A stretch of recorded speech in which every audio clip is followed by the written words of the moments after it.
Good morning. Good morning, everybody. Sawadee Kap. Good to be here. It's a Tuesday.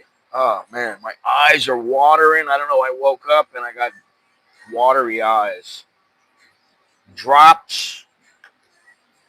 And my eyes have been burning all morning. I don't know why. Anyway, let's see here. Today we are going to discuss Thailand's transportation system. That is the BTS, the MRT, the CityLink, and how Thailand's transportation network fares versus numerous other places in the world. Because you might be surprised, because I was. I was very surprised at the results of this. I thought Thailand was like in the top 5 in the world. So it'll be interesting. I got a lot of good information here. Got to get amped up. Thailand's transportation system is diverse, dynamic, and increasingly modernized, uh, catering to expats, tourists, locals, millions of tourists, but also locals every year, from high speed trains to long tail boats to taxis to whatever. The options are vast, but each mode comes with its own set of advantages and disadvantages. And that is what we're going to talk about today, these advantages and disadvantages. And, I look at Bangkok and I just think, wow, what a great place to get around. I don't necessarily think it's great. It's a great city or anything. I mean, I guess it is. It's all relative. I go to cities and I go, wow, this is really cool here. I've been to many, many cities when I just went, oh my God, this place is really awesome. I've been to a few when I went, this place is nothing. But then, when I used to live out in California and I used to go to LA, I used to go, this place is a shithole. Now, granted, maybe it is, but not everywhere is like that. I've been to Venice Beach and I've been, oh, this place is the same. But then I've been, this is pretty cool. I think it depends on your state of mind and your perspective at the time. But uh, many times I go places and I'm just like, hey, I can see the positives of this place. I always try to look at the positives. But then I always go back and look at the negatives as well. And there are negatives to this city, and there are negatives um, every city has its positives and negatives. So, you know, what are you going to do? You can't get away from it. There's positives, there's negatives, there's you know. Good morning, everyone. All 5 of you right here. Wow, we got a big crowd this morning, Tuesday morning. And I'm going to keep this stream, I'm going to try to keep it a little bit short, maybe 90 minutes, maybe an hour. I don't know. We'll see. But I'd like to get into it. But first,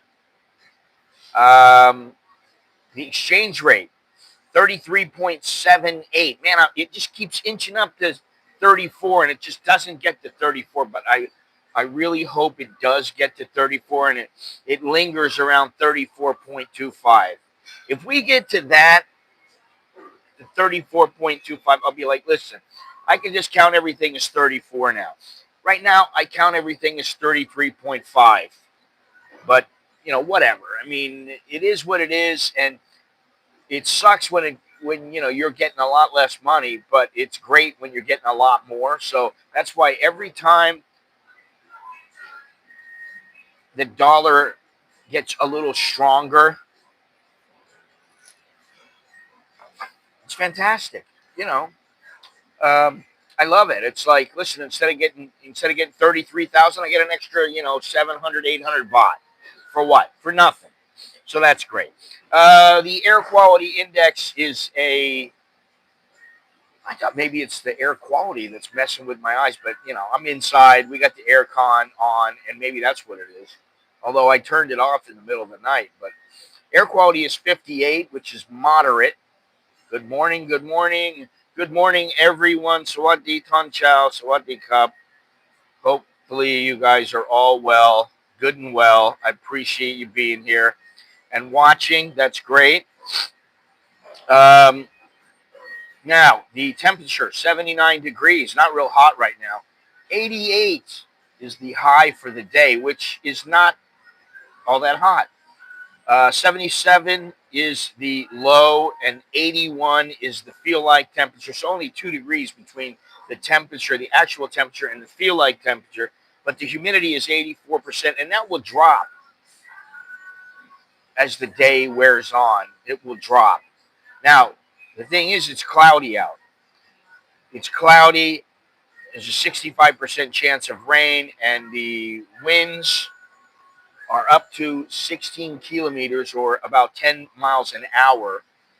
So it's a little bit windy, it's a little bit cloudy, and I got a couple of things to do today. I got a little bit of a busy schedule today, so hopefully it won't rain until I get everything done and I'm back wherever I'm supposed to be, which is usually home.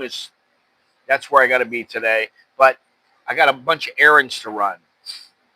So hopefully, I'll get everything done. And then right when it starts raining, I'm just walking in the house. That's how I like it. If you enjoy this stream and want to support the channel, there are a few ways you can contribute. You can use the YouTube Super Chat, Super Thanks. I got a goal up there. It's 5 people at 100 baht, which is about $3, $2.99, something like that, US. Super Chats and Super Thanks, Cash App, Buy Me a Coffee, Patreon. Plus, you can become a member of the YouTube channel for as little as $1.99. There's also merch below the video window, and you can grab one of my books by visiting anamericaninbangkok.com or Amazon. And if you need help with anything, feel free to send me an email and we can set up a consultation. Okay, so now what we really want to talk about is driving yourself versus using ride sharing, like Grab or Bolt or InDriver. A lot of people don't know about InDriver, but InDriver can be pretty good. I mean, I've went places and it was, I went one place and it was 350 baht instead of about 520 or something like that. I had to go out to Rangsit.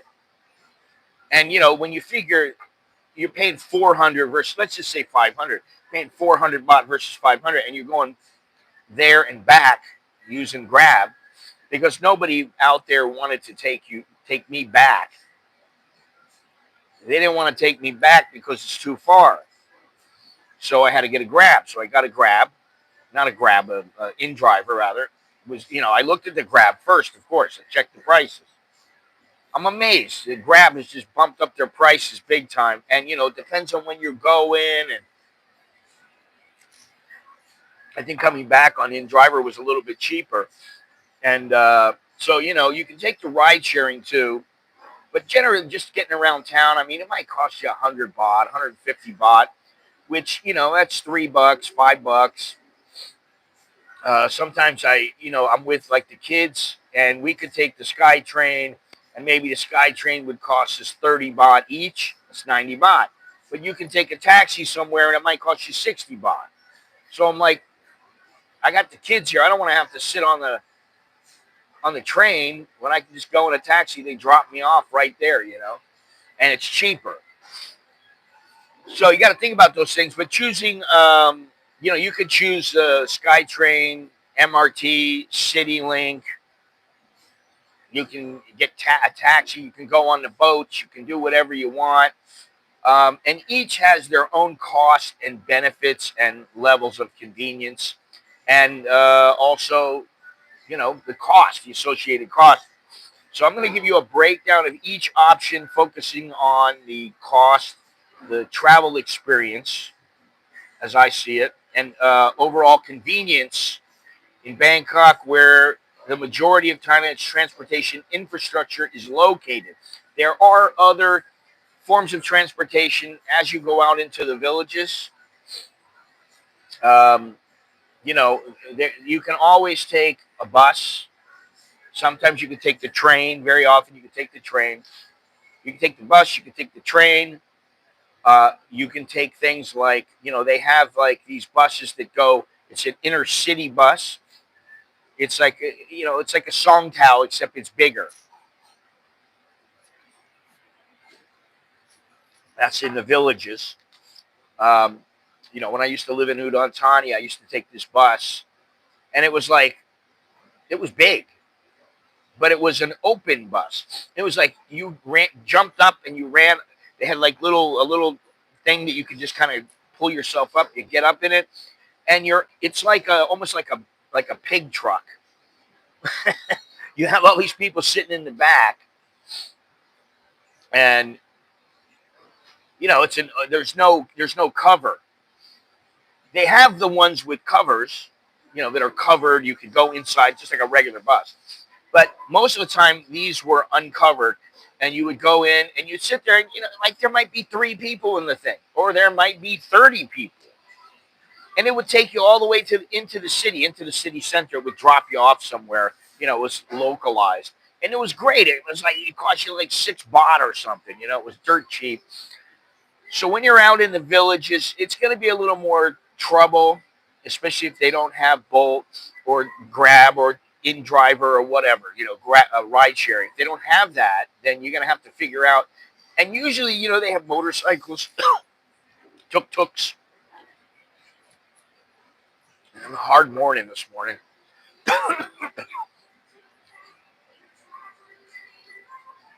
Waking up was rough this morning, man. It's one of those days.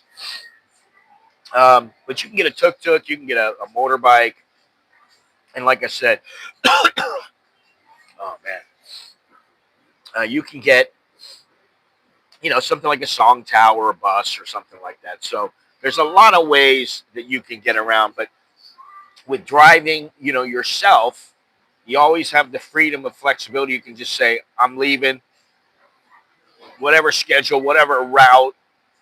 You can do whatever you want, and especially if you're in a village or you're out in the country somewhere, it makes things a lot easier. You just jump in and you go.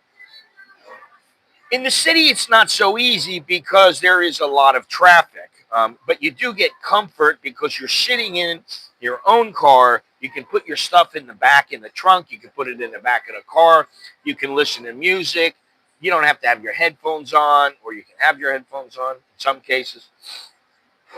And if you want to go somewhere for a long trip, my wife has said we should get a car. She's been bugging me about the car and the house. There's 2 things we got to get. And I'm like, we don't got to get them. Save the money. Save the money, save the money, save the money. And, I have mixed emotions about it. But sometimes I'm like, you know what? I'm always like, let's just get a secondhand beater. Maybe you pay $2,000 for it. She's like, no, we have to get a new car. And I'm like, oh, you just don't know, do you? I don't want to spend that much. I'm like, get a beater. You put a paint job on it for $500, and you're fine. Also, accessibility. Are some places where public transportation is a little rough, but I almost never have any trouble getting around here. Even some places where they're a little bit hidden, they're a little farther back. They're a little hard to reach. Usually, I can get there by a motorbike, and I can arrange something if I want. I used to go to fights all over the country, and what I would do is I would go there, and sometimes you can just get right there. You can go wherever you want to go, and it's very easy. It's on a main road. You're pretty close to it. 5-minute walk, and boom, you're where you got to be. But sometimes it'd be out in the middle of nowhere, and so I'd be going with the taxi driver, and I go, listen, this costs 300 baht or whatever we'll say. Just sit here. You sit here and watch the fights. In about 2-3 hours, I'll be done. I'll give you a couple hundred baht, and then I'll give you the money that we go back with. So you pay them a little bit extra. They wait for you. So, you know, for me, I never really needed to drive a car. I didn't really need it. I got, a couple friends who have cars, and they love it. My buddy had this really nice Toyota and very nice car, and he used to say, "Oh, sometimes I just want to go out and drive." Oh, that's great. He didn't drive in the city though. He drove to get out, and then that's all he did. Once in a while, he would go somewhere. I'm going to go fishing at this lake over here. It's going to take me 2 hours to get there, whatever.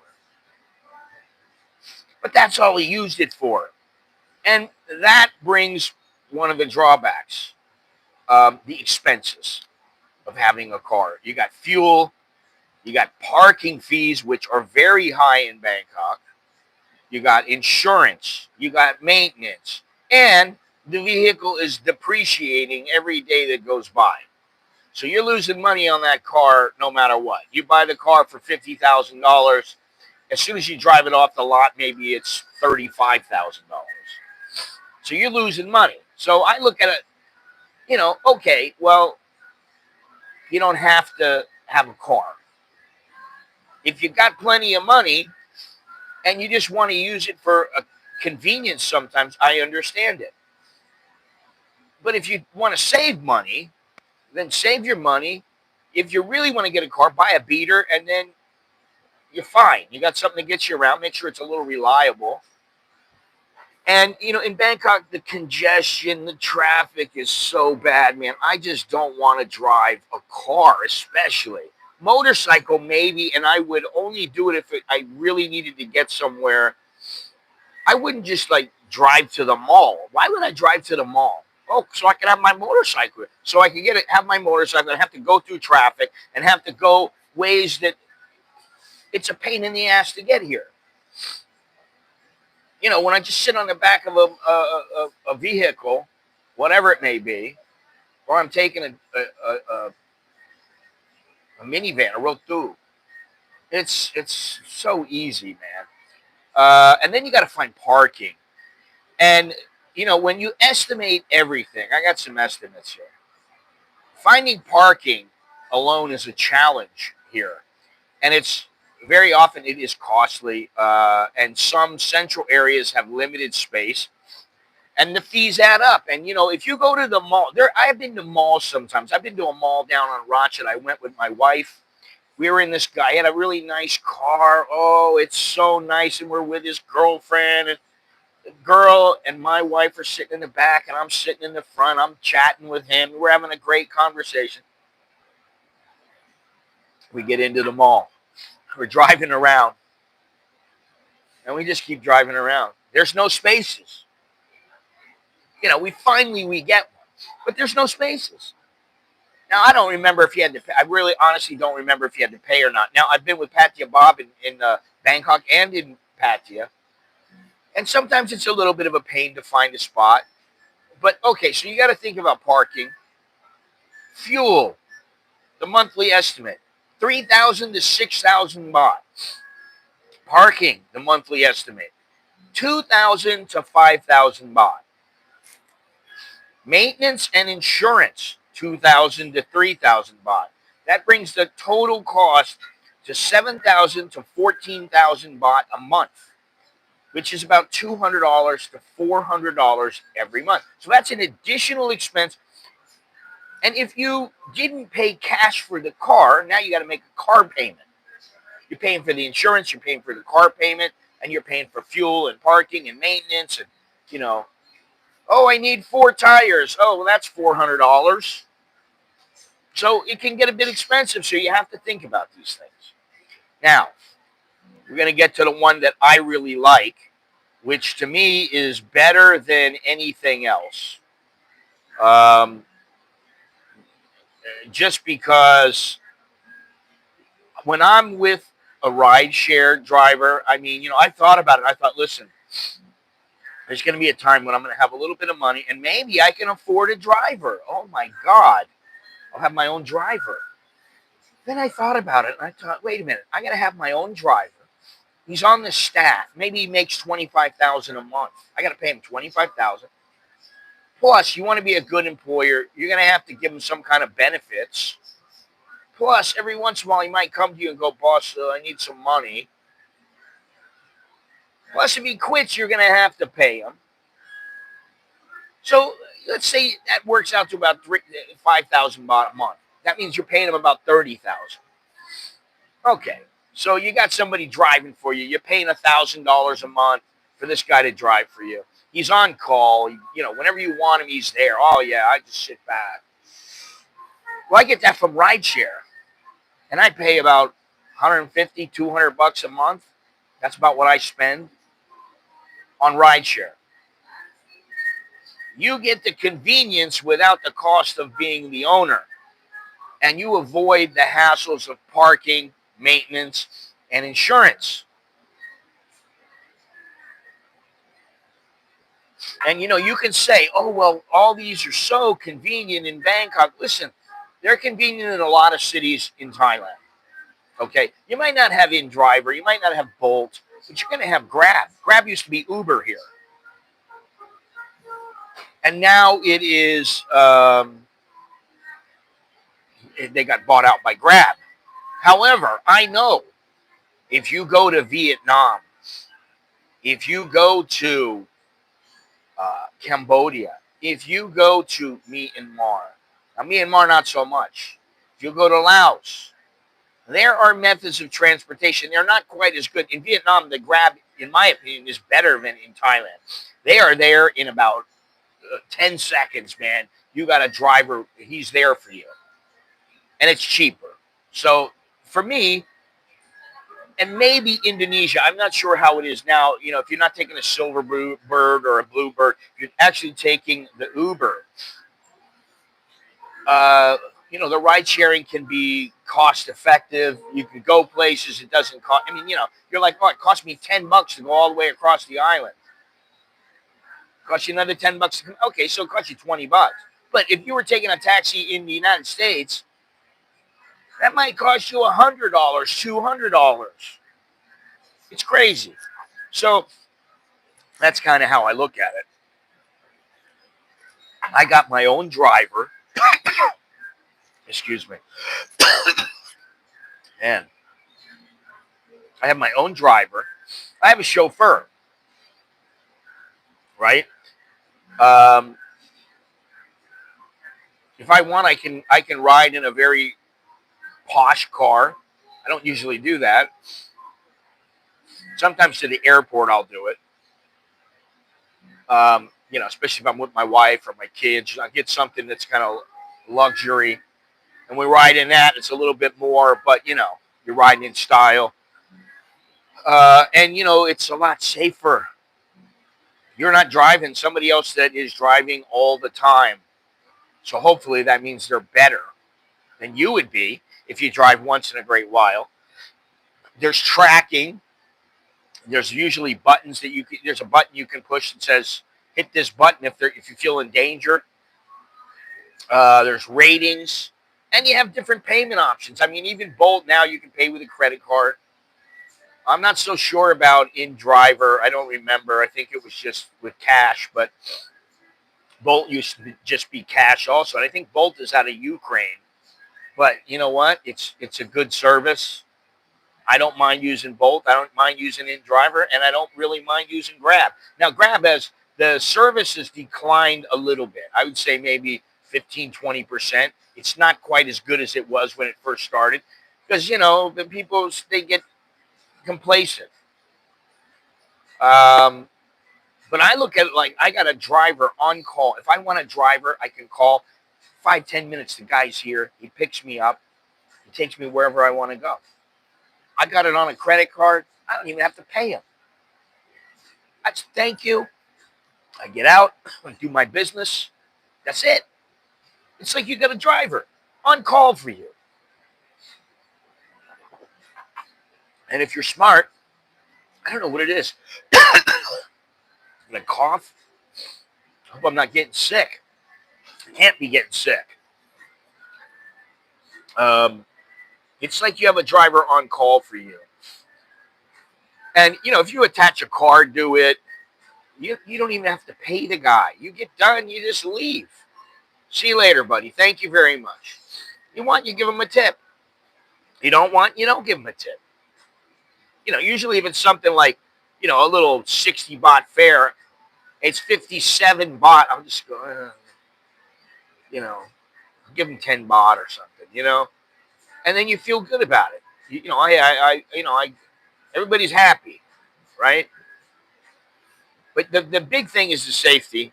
There's driver ratings. If some guy tries to molest some lady or something, he's trying to grab her ass, his ratings will go down. He doesn't have a job anymore. They'll fire his ass. So I like that, and I like the different payment options. If I want, I can go. Oh, wait a minute, I can't pay on this card. I got no money. Got no money in the bank there. Oh, I got this. This is credit card. Okay, boom.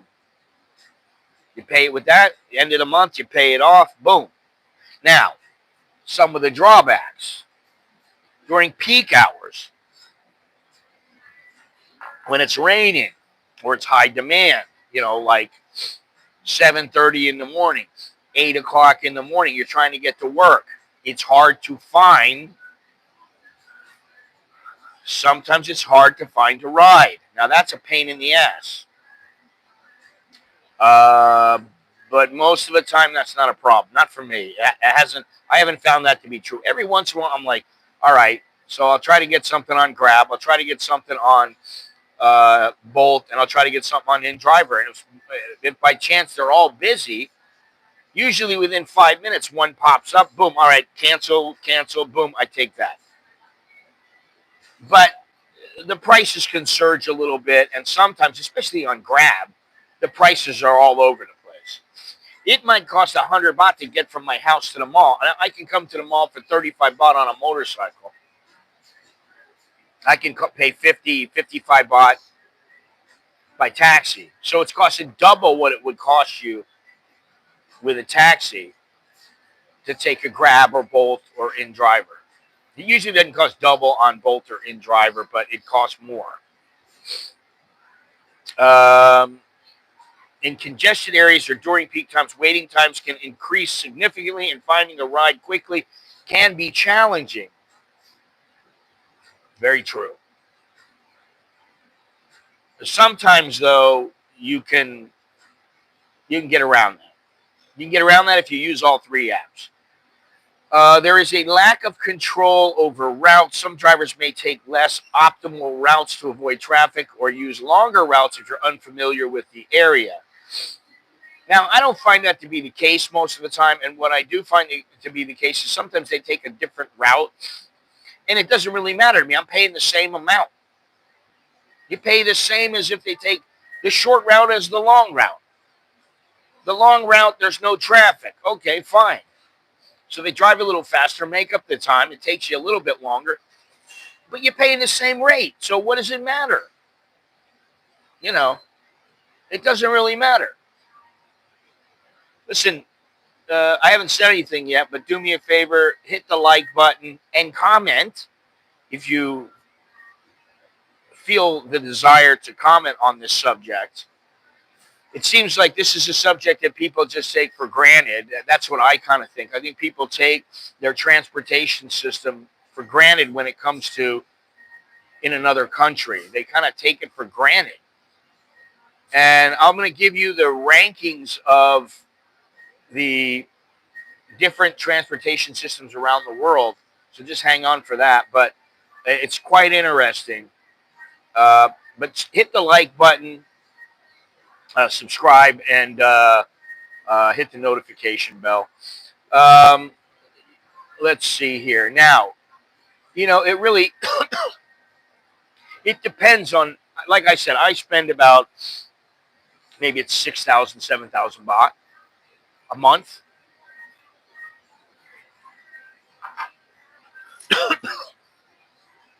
Seven thousand baht a month on transportation, sometimes less, but that includes everything. That's not just Grab. That's not just Bolt. That's that's everything. That's the boat taxi. That's the Skytrain. I haven't used the Skytrain probably in 2 months. I don't know why. I just haven't. Now, what I will say is that, was it yesterday? Yesterday or the day before yesterday? Where was I? I had to go somewhere. What's today? Today's Tuesday. God, I can't even remember. Uh, anyway, I know I went somewhere. Oh, I just came here. That's what it was. I came here with my wife. We went grocery shopping. We spent, too much money. We were like, we got home. She goes, we spent 4,000 baht. Remember when we spent 4,000 baht and it lasted us all month? I'm like, yeah, but now one person spend for one kid. We're lucky if we get by for 4,000. For all of us, we're lucky if it costs 4,000 baht a month. That food won't even last us all week. Some things will last a little longer, but believe me, I'm going shopping today, and I'll spend 1,500, 2,000 baht. So we spend probably 20 to 25,000 a month just on food. Now, that's because we don't always go out and buy Thai food. Now, we can make Thai food. We're always making fried rice, and my wife was always making pad kapow, which I don't like. Yeah, we could go out. We could each spend maybe 150 baht. So for four of us, that would be 600 baht a day. So times 30 is 18,000. So you could save a little bit of money, but I'm not getting what I want. When I wake up, if I want something to eat, I want to just go to the refrigerator, pull out a bowl of cereal, and I eat it. Want a little toast? I eat some toast. If I want some bacon, I eat some bacon.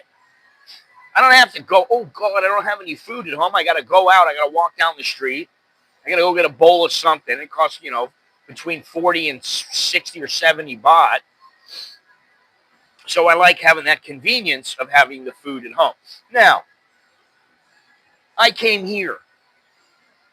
I'm with her, and I'm telling her, we got to go early.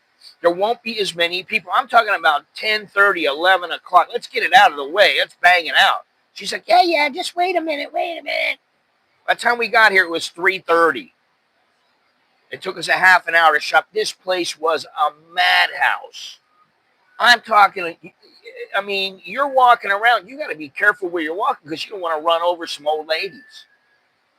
This place was jam-packed. So I'm thinking, she says to me, I got to get my hair done and my nails done. I'm going to stop and maybe I'll get a massage. Yeah, but 3:30 is like a peak time here. There's so many people. It's incredible. The food court is full. It's hard to find anywhere to sit.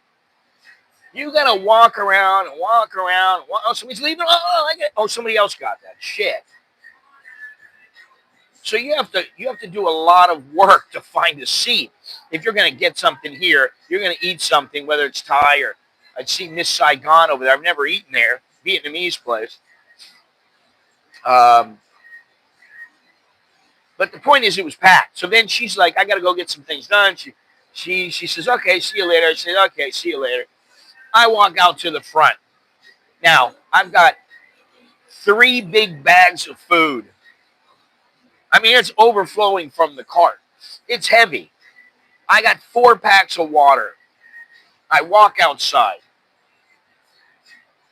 All the people are jumping into the taxi in front of the mall. They weren't smart about the mall, how they did things. They put the taxi stand farther down, so people just get let out right in front of the mall, and then somebody just gets right in. They go, oh, I'm going to take the taxi. Instead of the taxi going, no, I'm going to go down to the end, go to the taxi stand. They go, okay, get in. It happens, right? So I'm standing up at the taxi stand, waiting for a taxi. Now there's no taxis. I got to wait for a taxi. I get in. The taxi's got to go. He turns the meter on. I'm sitting there. I'm sitting there for like 10 minutes. It's already gone up from 35 baht to like 50 baht when I'm sitting there. I'm like, let's get going. I mean, I'm wasting time. Time's a wasting. We go out, we start pulling out.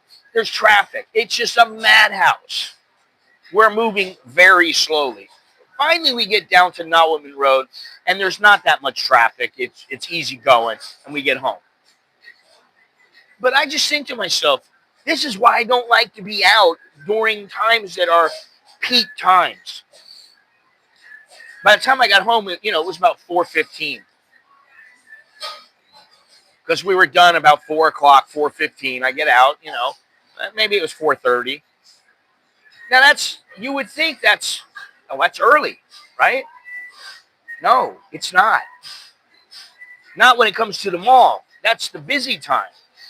On the road, that's about, maybe 3:30 is when it starts getting busy. And it's busy all the way up to 9:30, 10 o'clock, even later.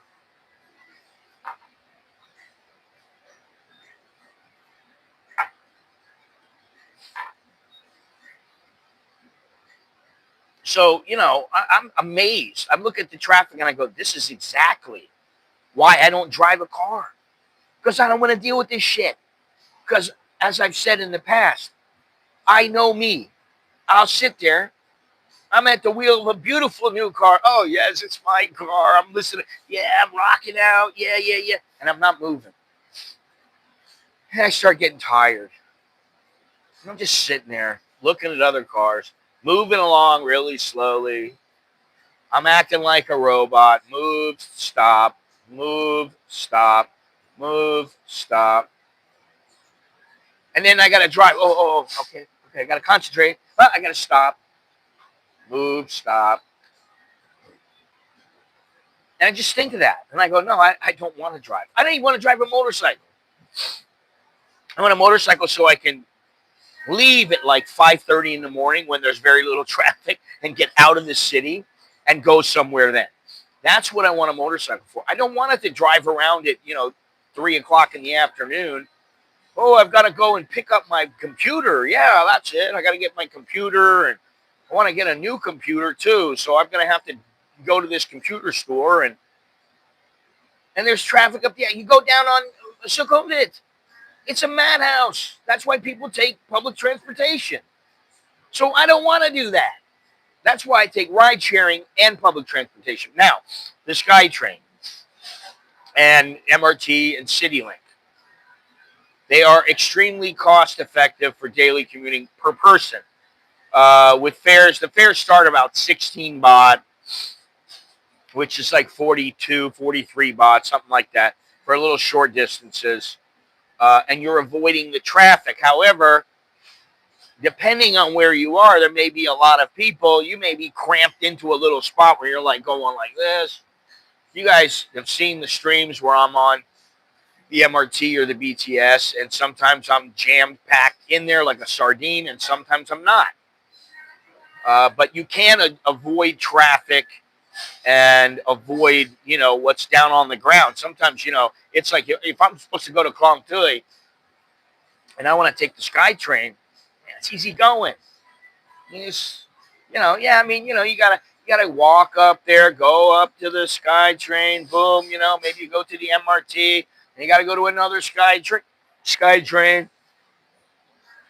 It's a little bit of work. You gotta walk around. You know what? Walking is good for you. And people don't think that. And, I used to walk a lot more. I don't walk as much as I used to, but I still walk a lot. And I was thinking about it. I thought, I don't really want to walk to the mall because I don't want to walk in here and be all drenched in sweat. But if I have very few groceries, non-perishables, there's no reason why I can't walk home. It's a 15, 20-minute walk home. I'm like, I can do that. It's not a big deal. And I used to. And I thought I can do it again. So I need to start doing that again. Now, also, public transportation generally has a lower carbon footprint compared to private vehicles or ride sharing. And that's a good thing. Listen, I'm not a tree hugger by any means. and I don't always believe everything I'm told. I'm a little skeptical. But, let's face it. I mean, really, uh, if you're using the BTS, the MRT, the CityLink, um, you know, that's the way to go. And the carbon footprint is a little bit lower. And there is very good coverage within Bangkok. In Bangkok, most of Bangkok, you can get just about anywhere on the BTS or the MRT. You can connect up. I mean, I know the routes that you go. Sometimes I forget them, but I just go, okay, so which one? Oh, okay, that's the one I got to take. I don't even remember which way I got to go. I don't remember is it towards Kiha or, where else you're supposed to go. I don't remember these things. But once I get there, I go, oh, let me just take a quick look and double check. Boom, yeah, there I go. Okay. Oh, there's no people. I'm sitting there alone. Oh, yeah. I got the air conditioning's on. It's nice and cool. You put your headphones on. You listen to music. You're cruising along. Oh, I got to go to the MRT now. You got to walk over to the MRT. Now, the transition from, say, in Ratchada, when you go to there's the MRT station. You go from the BTS station down into the MRT station. It takes about 10, 15 minutes to walk there and to get in and go down below to the MRT. So it's not easy. When you are on the yellow line in the BTS and you're going to go to, you're going to take the CityLink. You're going to go to the CityLink stop so you can go maybe to the airport or wherever else you want to go.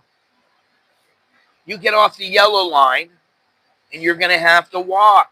You're going to have to walk about 10, 15 minutes. And that will get you to the CityLink. Then you get on the CityLink, it's easy. You're cruising. No problem. However, you really want to get around. You take a taxi or a motorbike. If I'm leaving from the CityLink, a lot of times I just take a taxi. And it takes me all the way home. It's about 60, 70 baht. Whereas I can go on the yellow line, it might cost me 20 baht. 25 baht, right? God, I gotta get some water, man. I know what it is. I got an itch in my throat today. So the coverage is good in Bangkok. Now, beyond Bangkok, everything is limited to central Bangkok generally and outwards, but it doesn't go that far out. You're not going to go to some places unless you're taking a regular train. Now, there are intercity trains. And sometimes during peak hours, all of these services can be very crowded. BTS, MRT, CityLink. Good morning. Good morning. And the schedules and the routes are fixed. I mean, if you want to go somewhere and it's 2:30 in the morning, you're not going to be able to do it if you're taking the Skytrain. So you call up a Grab. Hey, take me home. I'm drunk. I'm wasted. Okay. As long as you can dial in what you need to dial in, you don't even have to pay for it. I mean, you pay for it with your credit card, right? Or a bank account or a debit card or whatever else you want to do. But there's less flexibility compared to driving or a ride share. But the trains run fairly frequently. They're usually about every 10 minutes or so.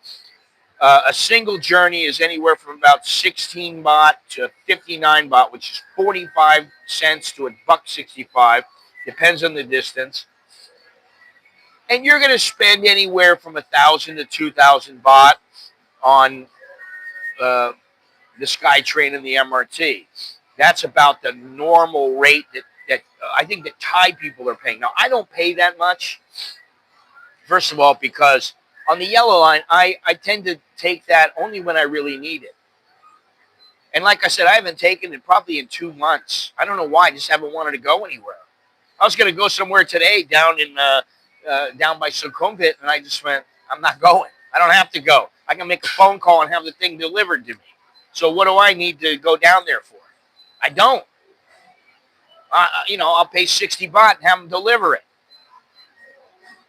it's much easier, right, than me having to go and schlep down there, and then, I just don't want to do it.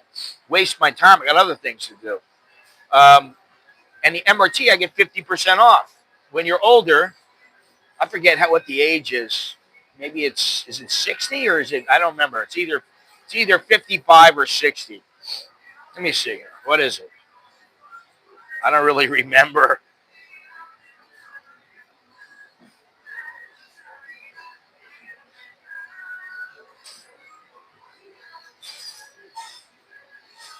Age 60 or older. Okay. Students get 10% discount. Children under 15. What is this? Children under 15 or shorter than 90 centimeters can ride for free. So kids ride for free. That's pretty good. But I get 50% off, so I don't pay that much for my MRT. I don't pay much at all. You know, so between the MRT and the BTS, I mean, I look at my transportation all the same. Maybe I pay 6,000 baht. Maybe I pay 3,000 some months. Some months I just go back and forth to here. It might cost me, if I really wanted, I could take the songthaews. It's 8 baht. And then I would just walk a little ways, and then I'd get onto the overpass and come over here. Most of the time I don't do that because in the morning I'm too lazy. I just pay 35 baht. They drop me off right in front of the coffee shop. I get into the coffee shop and it's, I'm in within a minute. Then when I go home, if I don't have a lot of groceries, I'll go across the overpass and I'll take a motorcycle home. I got one thing in my hand. I got a bag in my hand. Today I got my bag, right? I got my computer bag. And so I have a computer bag over my shoulder and I'll be carrying a bag with me. And so that's what I do. Now, if I end up having more groceries, I think I'm going to go to the market today, right? I got to get some eggs and some other things. I've tried the buses many times. And I'm going to get some water. Hang on.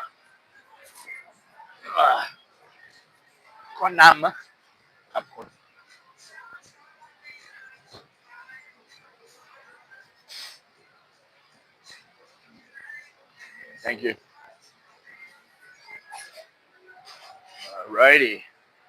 Water.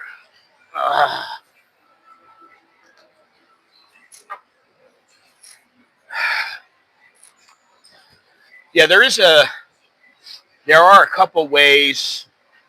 I think I have an app on my phone where you can find out where all the buses go, and generally I know.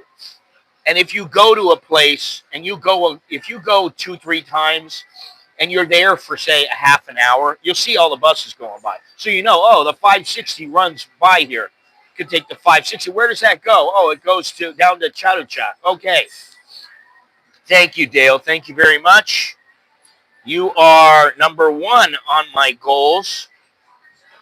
Out of my goals. Very good. Thank you very much.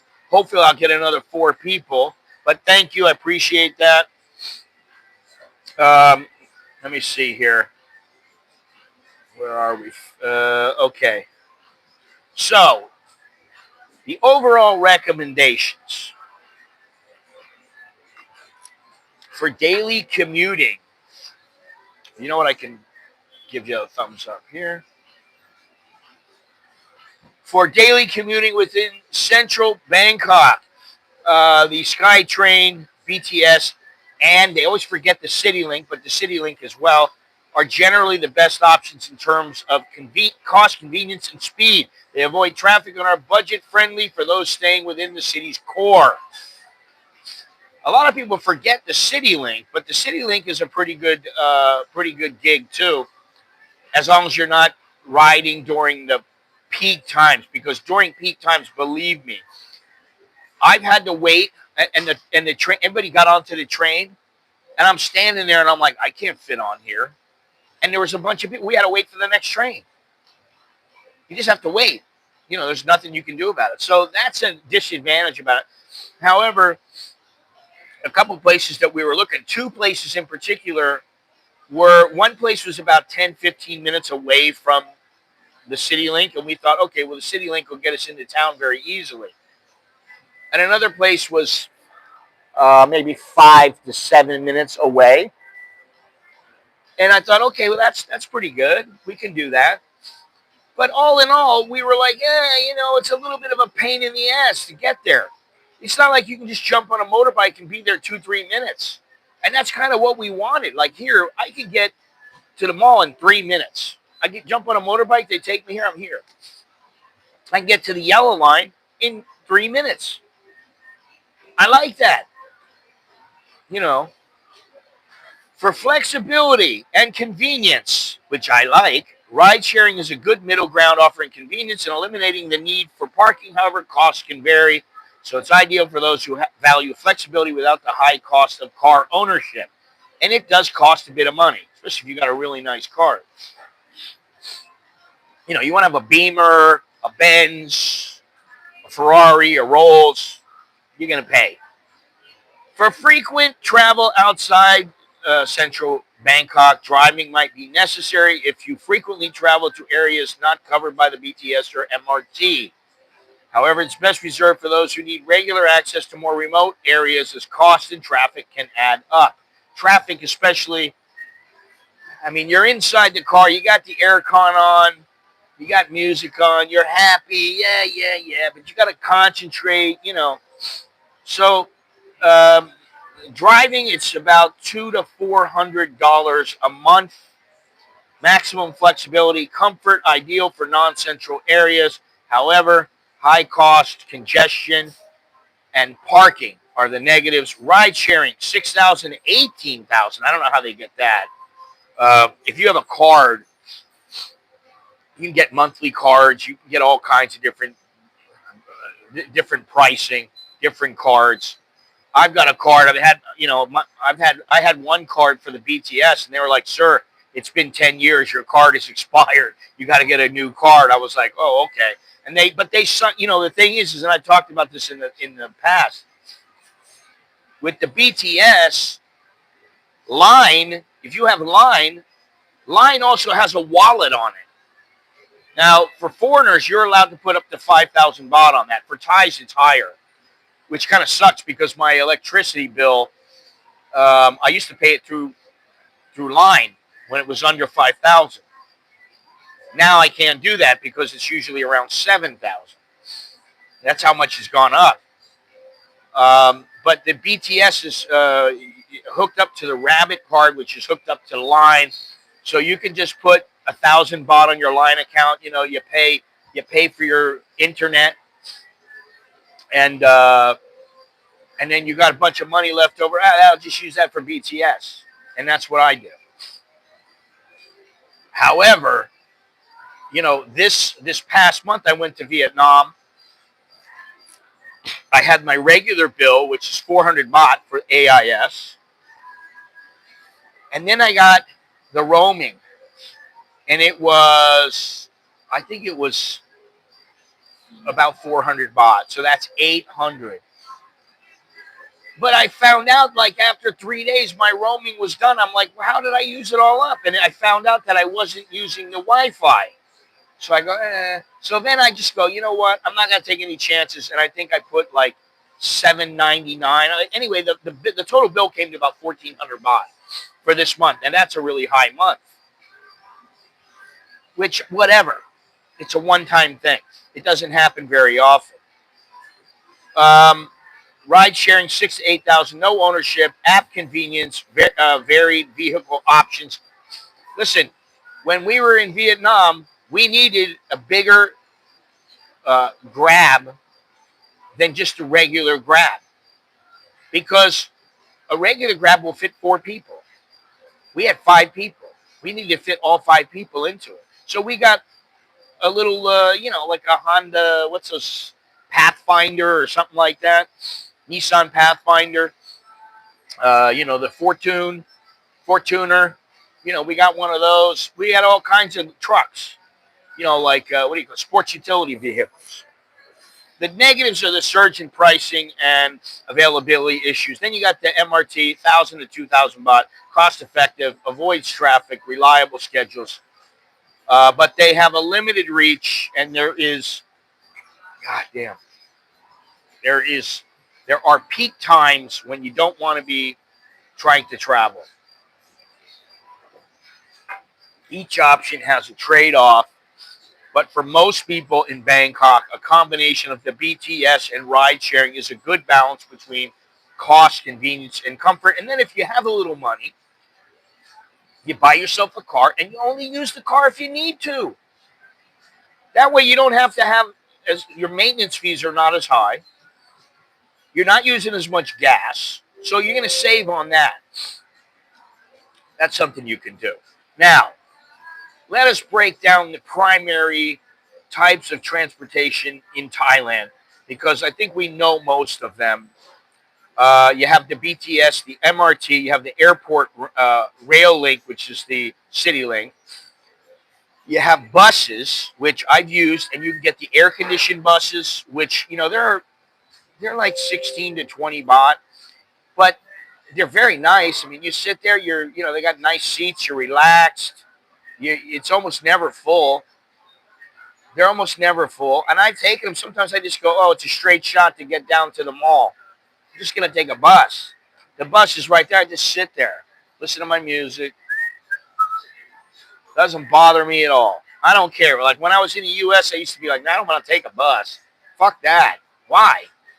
No buses for me, man. It's like, oh, this is what poor people do. Well, here, poor people don't take buses. People who are smart take buses. Songthaews and minibuses. These trucks that are converted. They're very common here in Bangkok and like Pattaya, and they provide flexible and affordable transportation. The minibuses are very good, but you got to be careful because sometimes the minibus drivers are nutso. And they're trying to get to where they want to go in a certain amount of time, and maybe they're, picking their ass for 5-10 minutes. Now I got to make up the time. So they drive a little crazy. They get a little bit, they go a little fast, and I've been in minivans where the Thais have said to them, hey, why are you driving so fast? Slow down. That's happened. And there was a time when I was in one minivan, and I just went, what the fuck is going on? This guy is a nut. He's crazy. This guy's going in and out of traffic. And I'm like, hey. I go, what's the hurry? What's your hurry, man? We're all going to get there. We got to get there alive. And he goes, that's about it. He grunts. Taxis and ride sharing services. There's plenty of metered taxis here. Listen, if you're somewhere where you walk outside, a taxi's going by, in most cases you can get one. Now you're down on Sukhumvit. You're down in Sukhumvit, and, some of them want to be an asshole. They're like, oh, no, 300 baht, you just go fuck off. That's what I do. I tell them, fuck off. I just close the door. I'm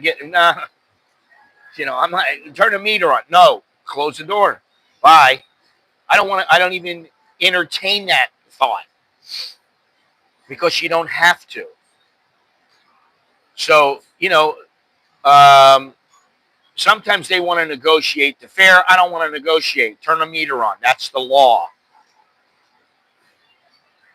And also, you get these taxi drivers, not so much with Grab or Bolt or InDriver.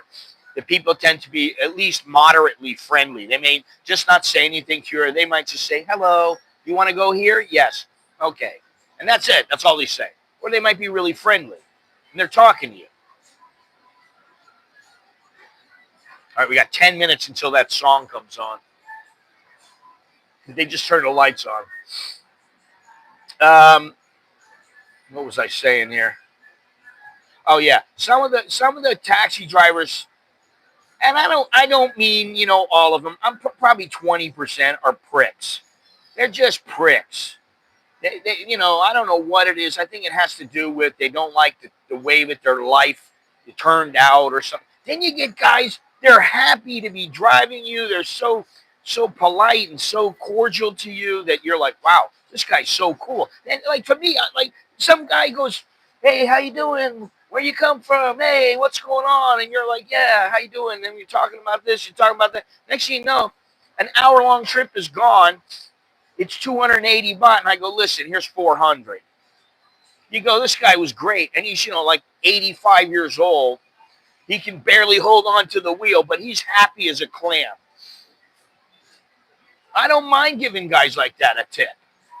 You know, motorcycle taxis generally use motorcycle taxis for short distances in crowded areas because motorcycles are nimble. They can get in between cars. They can go places that much easier than taxis. They're quick, cheap, highly accessible. They can navigate through traffic, but may not be ideal for those uncomfortable with the fast open air rides. Now, I've taken a motorcycle from my house all the way down to Chinatown and other long trips like that. And afterwards, I'm like, never again.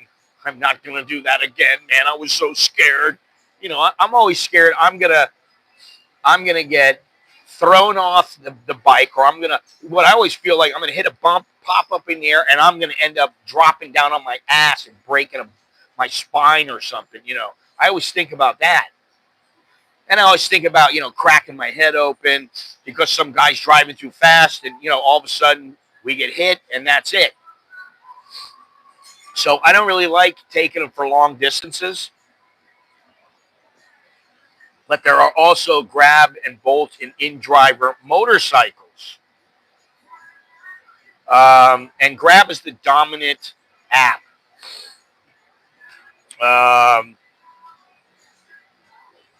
They are the ones that, all of these are reliable, and they're all reliable. Intercity trains. You can take the SRT, connecting Bangkok with cities throughout the country. The trains are either luxury to third class. The most advanced is Bangkok to Nong Khai, which I've taken many times. I haven't taken it China to Laos. I haven't done that, but I've gone to Nong Khai before. Part of the Pan-Asian Railway Network, expected to be completed in phases. That's why I haven't taken it. This project aims to cut travel time between Bangkok and northeastern Thailand significantly. I don't know when it's going to be done. You can also take buses and coaches, government and private buses. Long-distance buses are a popular option for intercity travel operated by companies like Transport Co. And private operators. Air-conditioned VIP buses provide a more convenient experience with reclining seats and sometimes snacks. Now, sometimes I will take a bus down to Pattaya. This is it used to be like 70 baht. Now it's like 105 or something. Sometimes, if I'm not taking a bus, I'll take a minivan, a Rotu. And they are used predominantly for middle distance routes, and they're quick and frequent, but the safety records vary. They can be crowded, and they drive fast to complete their routes on time, as I said. However, let me give you a little trick. If you want to sit with your bag next to you, you pay for 2 seats. Let's say it costs you 100 baht to go down to Pattaya. You pay 200, and you go, okay, I sit here, and my bag is here. Then nobody is sitting next to me, and you can relax, put your feet over, you can do whatever you want. You got plenty of room. I did that in Myanmar. I bought 3 seats. In Myanmar, I had to take a minibus, and it was like a 5-hour drive where I had to go. And I was like, holy shit. And it wasn't that expensive. It was like $5 a seat. And I go, all right, here you go. Here's $15. I had the whole front row. They tried to put somebody on with me. And I go, no. This is my seat. I paid, and I showed him the ticket again. And the guy's like, eh. So he made the person sit in the back, and it was all crowded. And I'm like, I don't care. I didn't care because Why would you? You paid for the seats. It's a bit of a prick move, but like it's smart. All right, of course, air travel, domestic flights. Domestic flights are relatively cheap here. The only thing that's not really cheap is if you want to go to CASHAPP. For some reason, that's a bit expensive. You got, Air Asia, Noke Air, Thai Lion, you got Vietjet, you got all kinds of these budget airlines. I don't mind taking the budget airlines. I really don't like Air Asia. We took it to Vietnam, and there was no problems. The thing is with Air Asia is there are no problems until there is a problem, and then you're fucked. I've been on Air Asia numerous times where there was a problem, and they were like, sorry, sir, this is a budget airline. They always use that line, and I didn't like that. I've never had these things with Noke Air. Now, I did take Cebu Pacific to Cebu in the Philippines. I used to take it all the time, and they always had problems. They were the worst. They were the worst, man. That airline was terrible. And they would let you sit there for 8 hours because their plane wasn't ready. And they'd give you like a box with like a little orange juice, a little thing of rice with chicken, and maybe if you were lucky to have a little sponge cake. And that was what you got because you had to wait for 8 hours. It wasn't like, they go, oh, you know what? Here's 1,000 baht. You can go eat in the. No, they gave you a little box of food, and it sucked. Be careful what you use when you're traveling on a budget airline. Water transport, ferries. There's river boats, there's canal boats, there's longtail boats. You can get around pretty much however you want. In coastal regions and islands, ferries are essential. There's ferries between islands, Koh Samui, Koh Samet.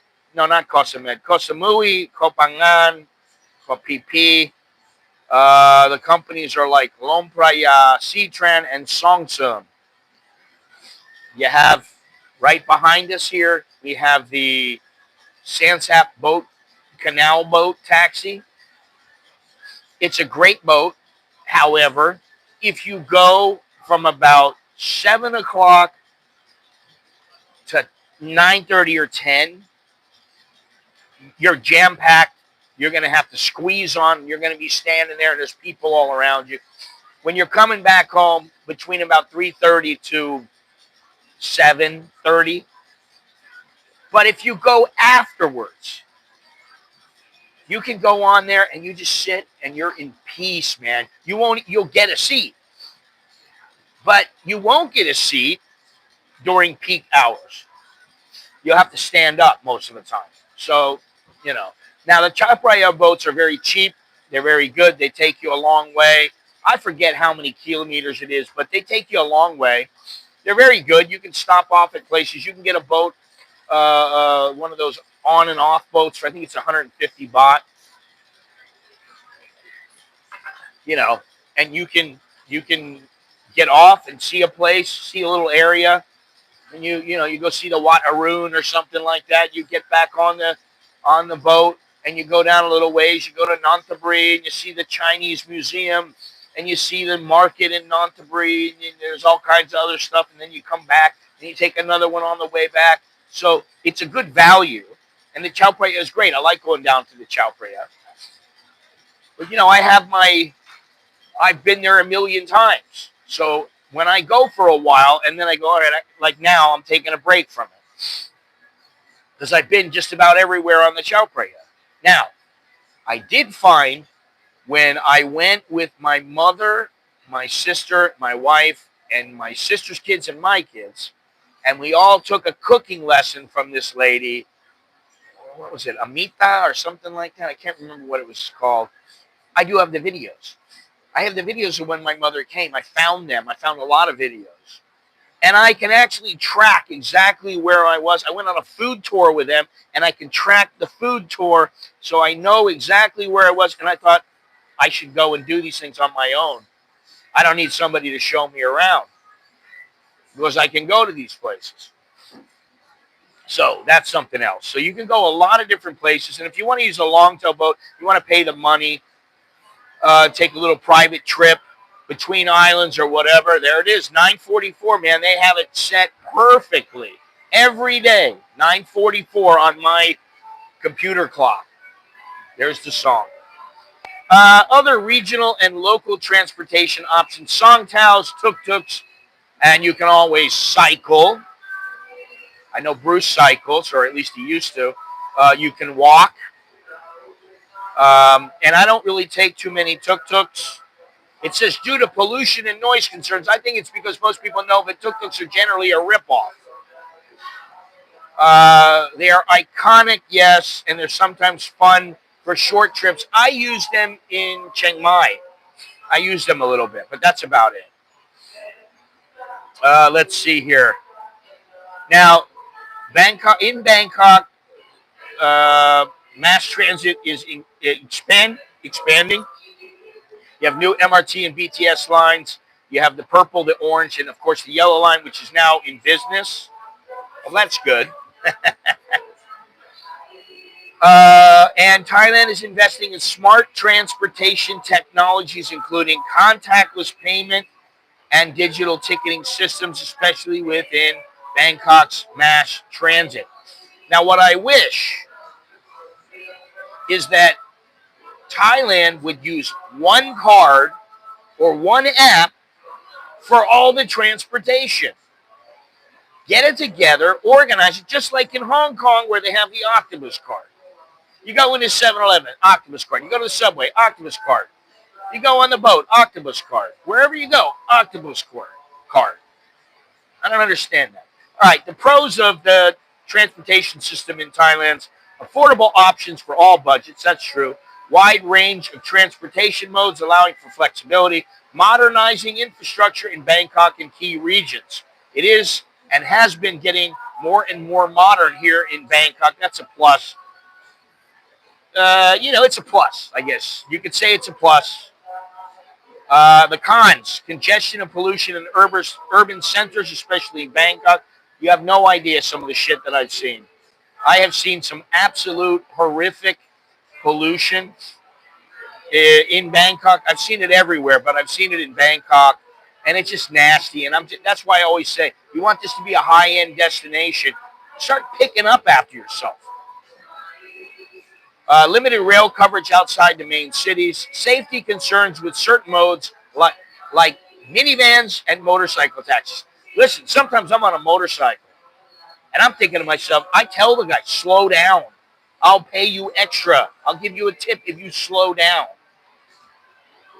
I don't like them driving too fast. Then you got the guy, like I got the one guy over there, I never want to take him anymore. I remember the numbers of the drivers I don't want to take. There's a guy who's too big. He's huge. He's like 350 pounds. And it's like, I get on with him. There's no room on the taxi for me. I'm like hanging on off the edge. Half my ass crack is off the edge of the motorcycle. It's crazy. So I don't like taking him. I don't like taking the other guy because he goes too slow.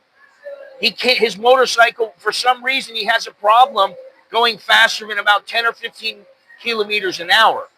And I'm like, go faster, speed up. I cannot. He gets pissed off. And I'm like, you're getting pissed at me because you got to drive too slow because your motorcycle's got a problem? Don't get pissed at me, buddy. I got pissed off and I just went, I'm remembering this guy's number. It's number 17. So I don't take number 17 anymore. There's a couple of them. I don't want to take them because they start getting lippy. I want to fucking hit them. I'm like, hey, dude, this is not cool.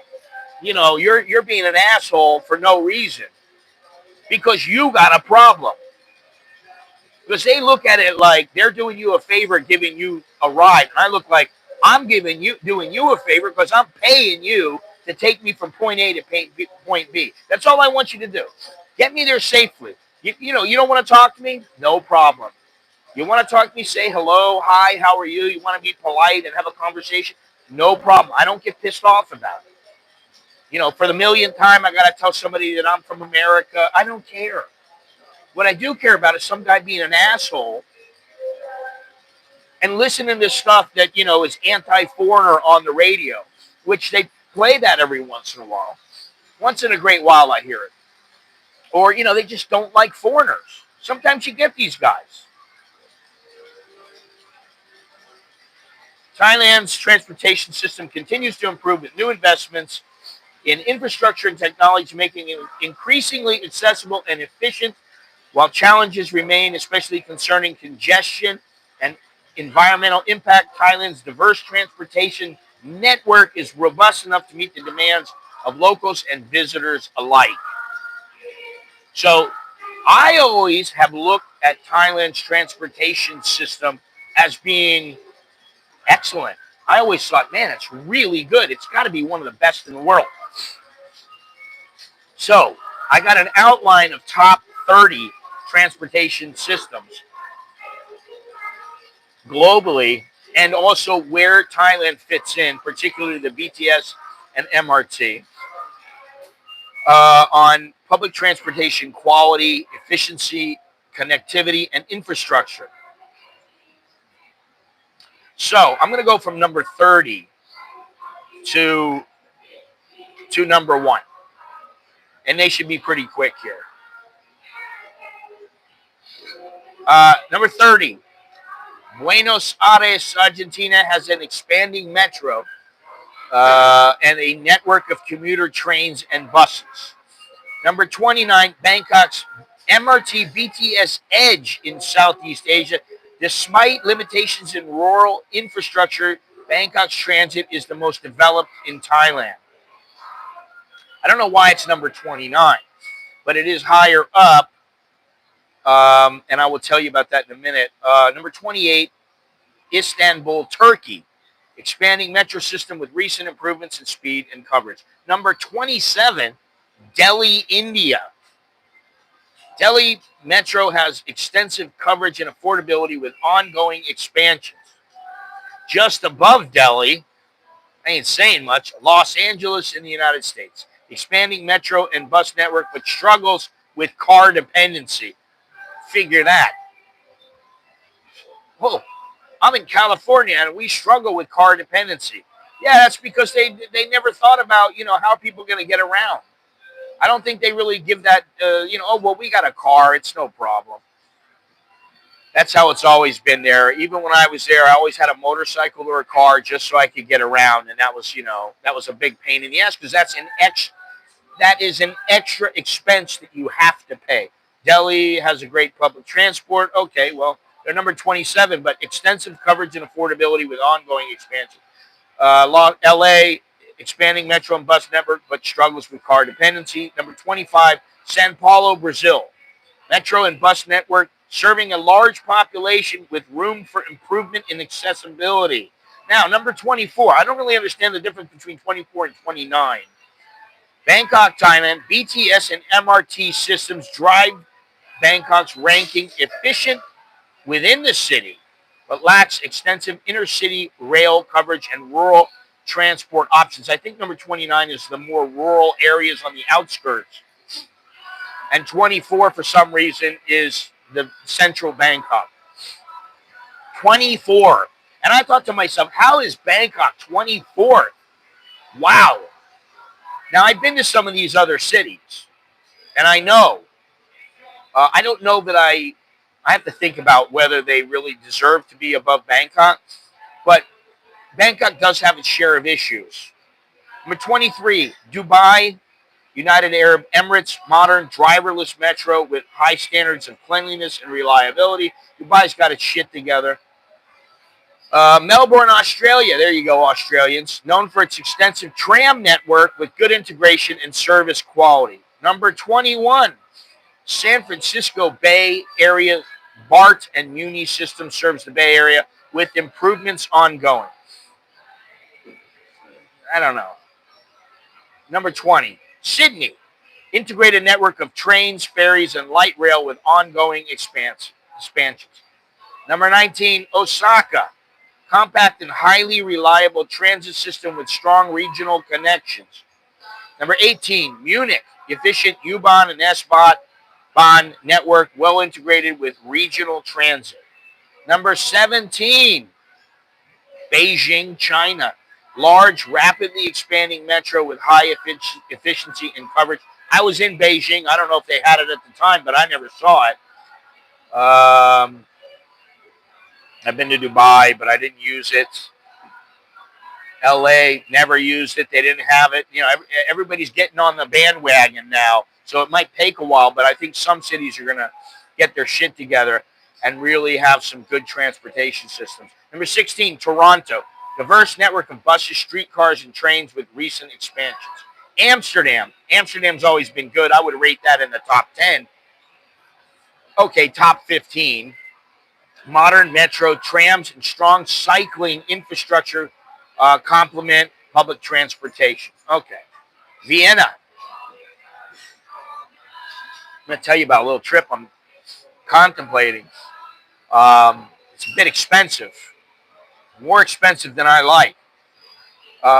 And we may stop in Vienna. Reliable, accessible, and environmentally friendly with high customer satisfaction. Listen, Vienna is a great city. They got their shit together. And the people, you know, they got their shit together. Same with Zurich, Switzerland, number 13, known for its punctuality, integration of trains and trams, clean infrastructure. Okay, let's see here. Number 12, Moscow, Russia.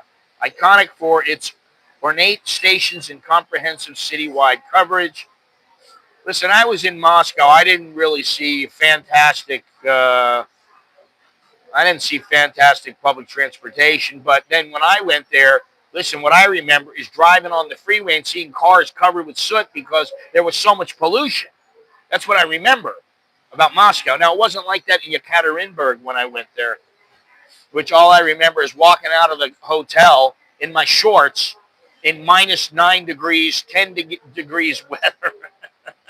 I went out in a pair of shorts and a T-shirt and went out for about 5 minutes and then froze my ass off. But I was just looking out from their front door and seeing nothing but white, just a big white field. That's what I remember. Madrid, Spain, extensive metro system with accessibility features and efficient city coverage. I've heard that about Spain. Barcelona, Spain, known for well-integrated and eco-friendly transit system with strong coverage. Number 9, Shanghai. I have heard Shanghai's got it going on there. One of the largest metro systems globally with advanced technology and rapid expansion. Berlin, Germany, number 8. Integrates S-Bahn and U-Bahn with... How did that come on there? Didn't I see? Oh, that was Munich. Berlin. Okay, I wanted the countries, but for some reason I got the cities. Seamless connections and punctual service. Number 7, Paris, France, known for its metro and RER network, providing excellent city and suburban coverage. Number 6, New York City. I've been on their subway. Covers all boroughs with 24/7 operation and widespread accessibility. And that's great, 24/7. As long as it's safe. Seoul, Korea, number 5. Extensive subway system with reliable service and modern amenities. Number 4, I've been on this one. One of the oldest networks with extensive coverage and strong integration of bus and rail. London, the UK. Number 4, the Tube. It was fantastic when I was there, and that was 30 years ago. Number 3, I've been on this one as well. The MTR in Hong Kong is renowned for its coverage, convenience, and user-friendliness. Hong Kong was great. Everything about Hong Kong, they had their shit together. Number 2, and I've been on this one as well. The next 2 I've been on. Number 2, Singapore, compact, clean, and highly efficient MRT system covering the island seamlessly. It's a good service, and I liked it. It was very good. Number 1, Tokyo, Japan, known for its punctuality, extensive network, and high-tech trains. Listen, I love Tokyo. The only thing is you got to watch the cost of everything, but I really like Tokyo. I loved it. It's a great city. That's a great city. Bangkok is also a great city. Oh, Joe, you're here now? I think I thought that you could send one from. Let me see here. From yeah, you supposedly you're allowed to send from Thailand now. I don't know why. Well, that's kind of odd, but don't worry about it, Joe. I mean, it is what it is. You're in Bangkok now. Welcome to Thailand. Sawadee krap. Yindiที่ได้รู้จักคุณ Welcome. Nice to know ya. All right, let me finish this up here. Well, I said Tokyo. You use a VPN and they think you're in Australia. Okay. Yeah, you can use a VPN. Number one is Tokyo. And, it's a little hard to navigate sometimes, but now, once you've been on it and you start to know what to look for, and, it's not that hard. And it's a great service. Now, what I'll say. Oh, and somebody on here was saying in Copenhagen. Michael Hansen says Copenhagen. Yeah, I don't know that the motorbike is the best option. I think it depends on if you're going to take if you want to take a Skytrain or the subway or something like that, it may be a better option than the motorbike. It just depends on where you're going. And if you're going straight, if when you get off, boom, you're right there. Like when you get off the yellow line, even at the yellow line, you got to walk it's about 5 minutes, maybe 10 minutes. I'd say 5 minutes. It's a 5-minute walk. You got to go downstairs. You gotta go downstairs again, and you gotta go out. You walk along a long walkway. So yeah, I know a lot of people that use VPNs here in Thailand. I don't know why it's so difficult, because I'm showing you can now they allow super chats in Thailand, but a lot of people that express their difficulties with using it.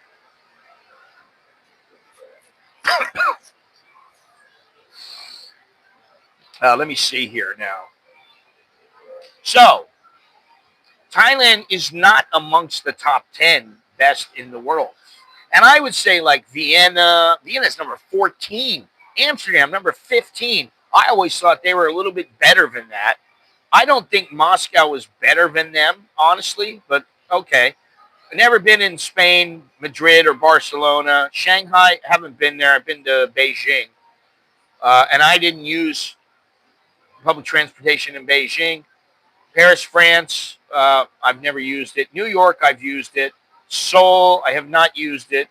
London, Hong Kong, Singapore, Tokyo, used them all, and they were great.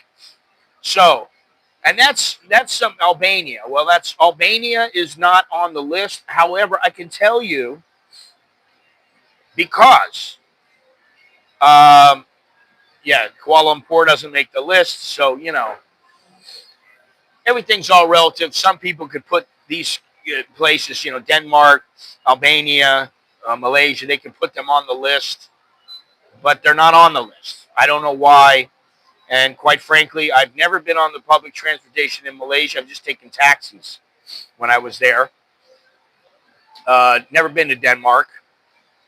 And Albania, now it's funny you mention Albania, because my wife and I, and we're not sure about the kids because we're not sure what they're going to be doing, but in May or June, maybe May of this coming year, 2025, we would like to go back to the United States and maybe go to Ecuador.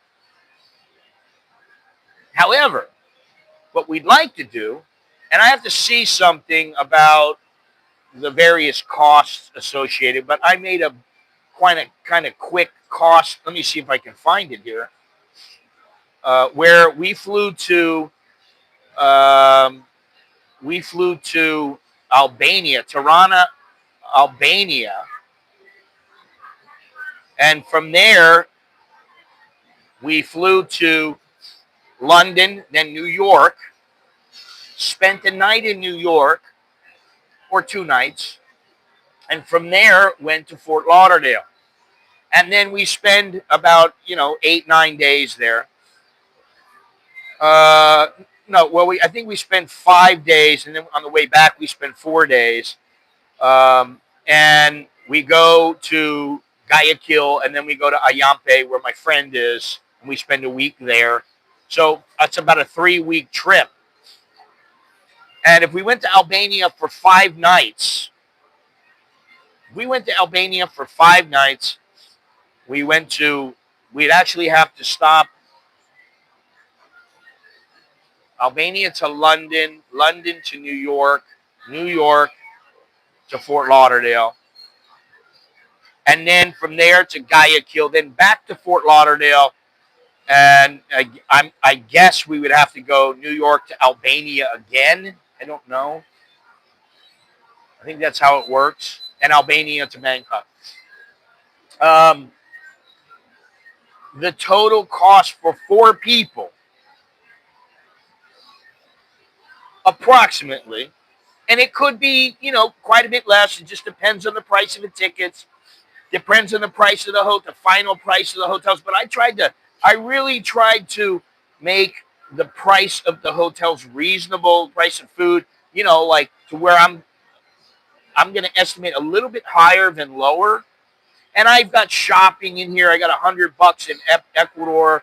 I've got in Florida. I got $300 for shopping. In Albania, $50. You get a couple T-shirts or something. I don't know. But I figured it all out. Now, if my wife and I go alone, you're looking at, let me see here I have my thing there. Let me see here, 33 into 224,000. It's so somewhere around $6,900, so about $3,450 each, $3,500 each. That's without the kids. It ain't cheap. $3,500 each. The tickets are probably around 1,500, something like that. 28, 84, 145. So 145 divided by 2 is 72. The tickets are a little more than $2,000. So that gives us that's not a whole lot of money. You're looking at around $4,000 each, because that's how we figure it out. It's about $8,000. Now we got to come up with that 8,000. So either I've got to come up with 5, she's got to come up with 3, or vice versa, or we come up with 4 and 4. However we do it.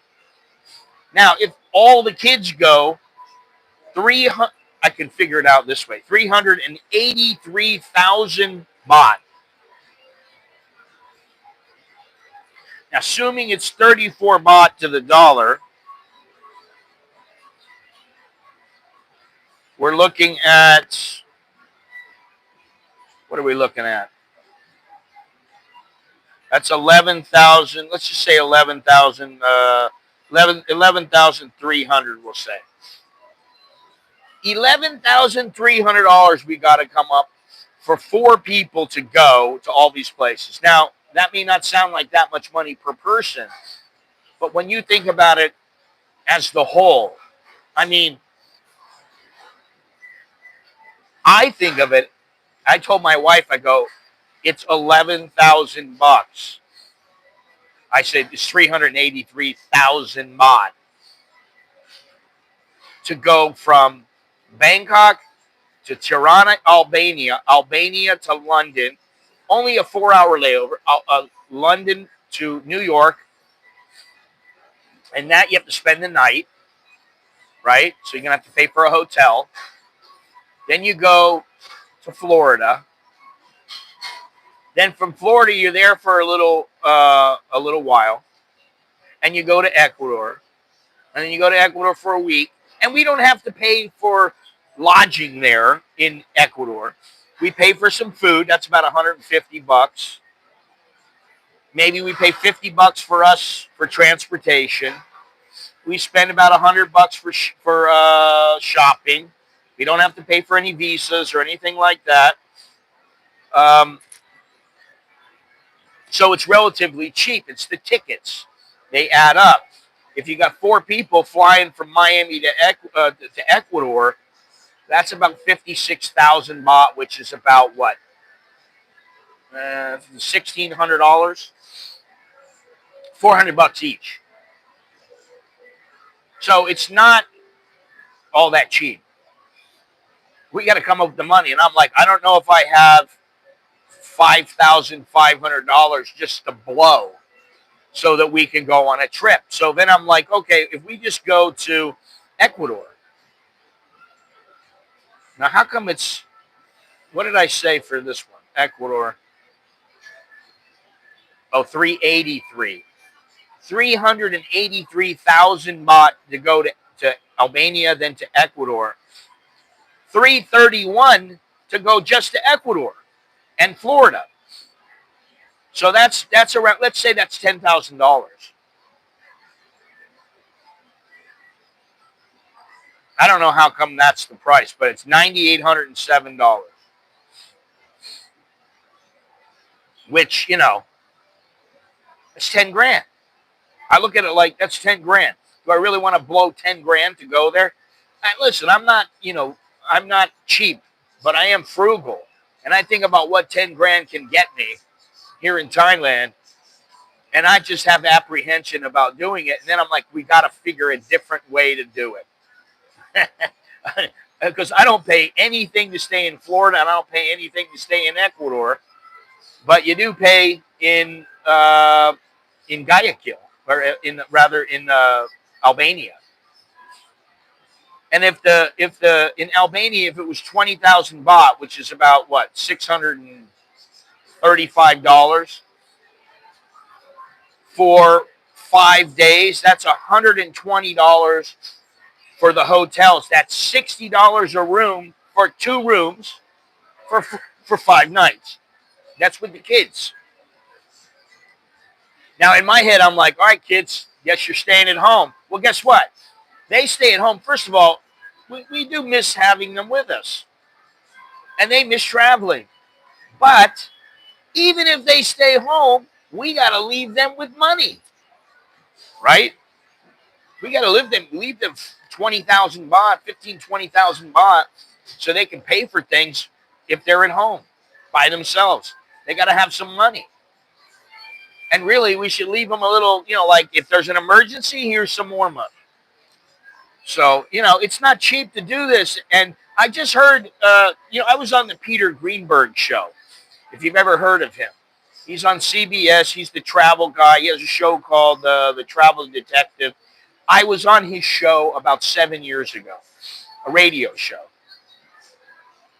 And it was nice because there was a girl on with me who was a Muay Thai fighter, and she had a blog. And I was like, well, I used to be in the Muay Thai, and I had I worked with a gym and blah, blah, blah. We went on and on and on about it.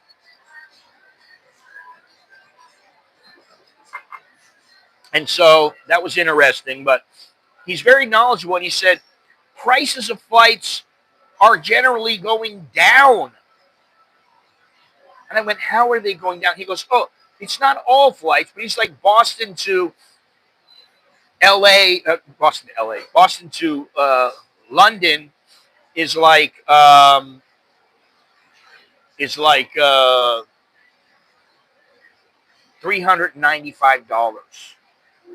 Detroit to Paris is like $395. I'm like, listen, if we got to buy these tickets now and just, the thing is I don't want to be in the position we were in the last time where we don't have that much time in between flights and you're rushing and I don't want that.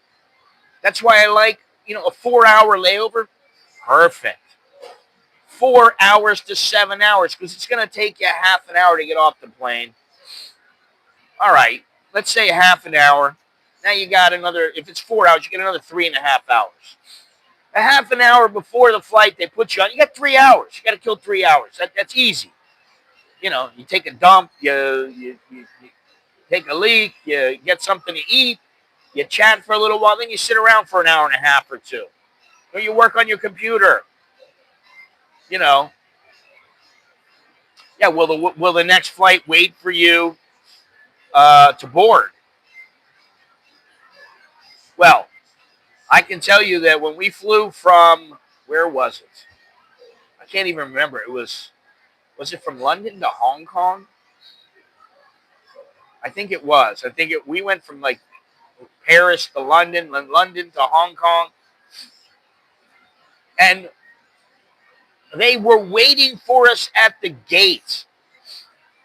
And they said, "We know you're running late. Our plane is waiting for you. Hurry up." Now, what was wrong with me? I had something wrong with my hip or something like that, and I was having a hard time, man.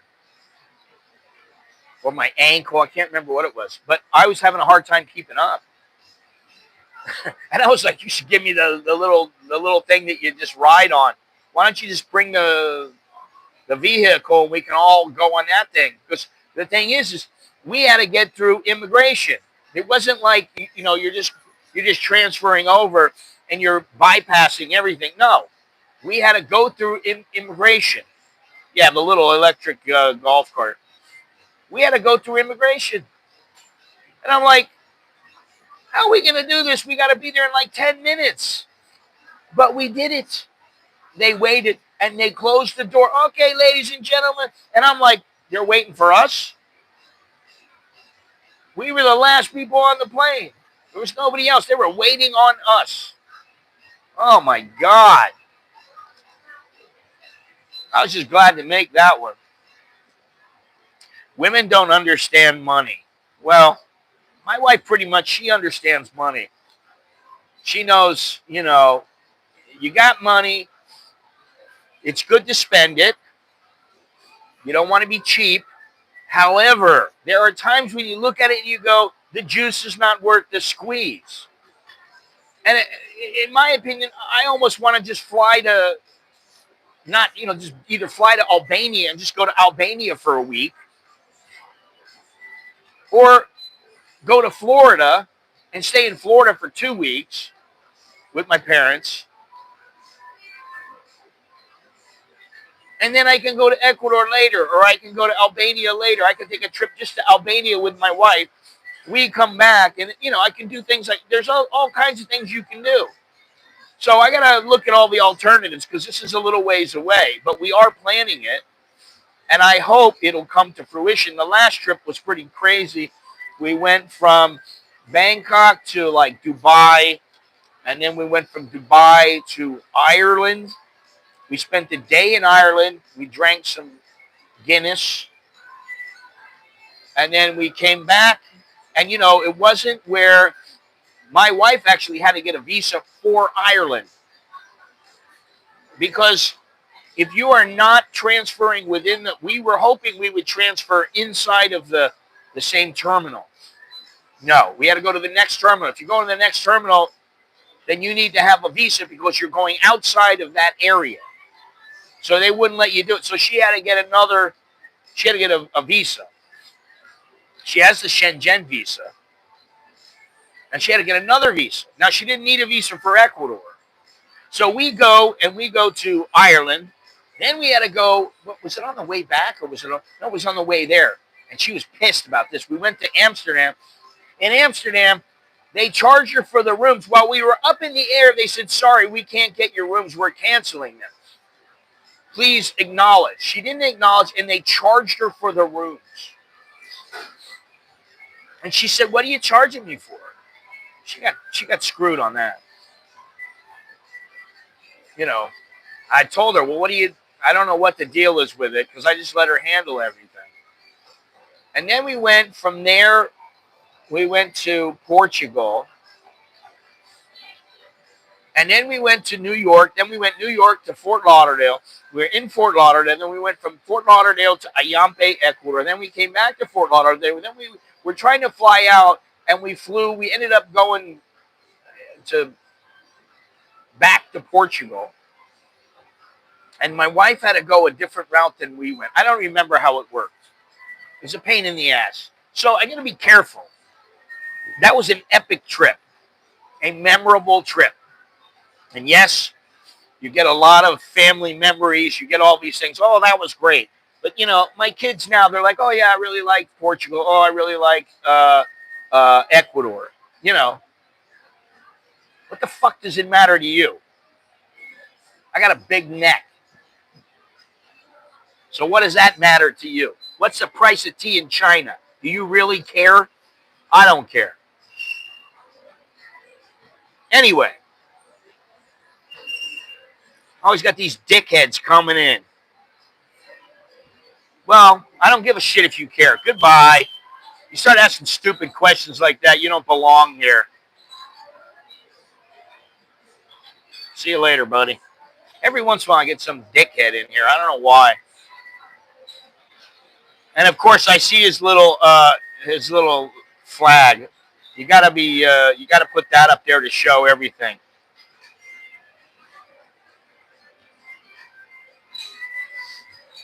That's what I say. What the fuck? I mean, I don't care. Doesn't bother me. He can ask me my neck size all he wants, but I can tell him, you know what? Fuck off. I got no fucking neck. I used to. When I fought, I had a neck, and that neck was very valuable. I didn't get fucking starched. But now I'm an old man. So, you know. Anyway. So, it really depends. This trip, the trip that we take depends. Because I may say to my wife, listen, you know what? If you can get a week off, let's go to Albania. Yay, let's go. I really want to go to Albania. And you know why? Albania is a place you don't have to show how much money you have to retire there. You just have to be able to take care of yourself. If you have $3,000 and you show it's coming in every month, they go, okay, boom, you're good. No problem.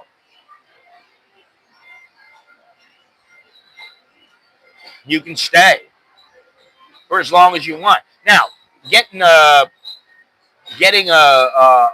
permanent residency, because I've been looking at that.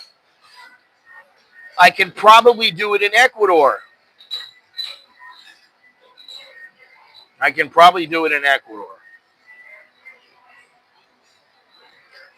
And Albania also.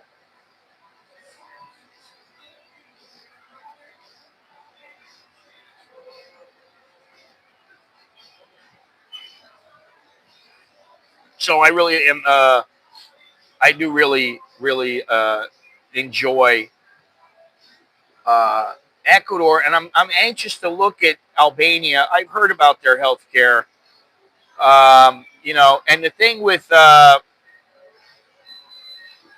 you can opt for many expats in Albania opt for private healthcare or take out international health insurance to access higher quality facilities in an emergency or specialized care. They might travel to nearby countries.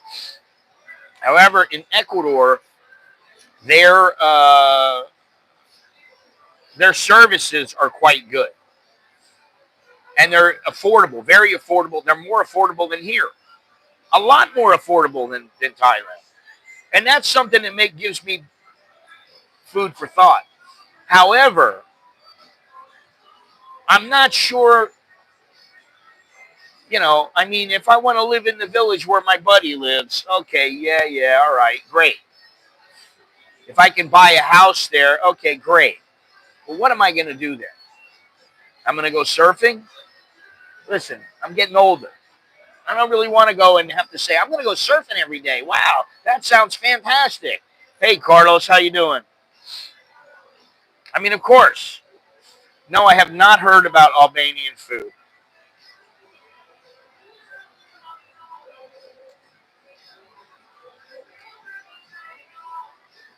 I thought it's excellent. It's very good food. It's like you know, like Mediterranean kind of food, and it's very fresh. That's what I thought. Um, but you know, I don't know, and that's why I'd like to go. I want to see. I want to see for myself. I want to see exactly what it has to offer. Carlos, what's going on with you? How you doing? I'm planning out my trip to the United States for next year. We're trying to figure out what to do. We've already gone over the travel in Thailand, which is generally quite good, but it is not high enough up on the list yet. And hopefully, after a couple more years, it will rise up and be one of the best places um, in the world for transportation. Right now, it's kind of lagging.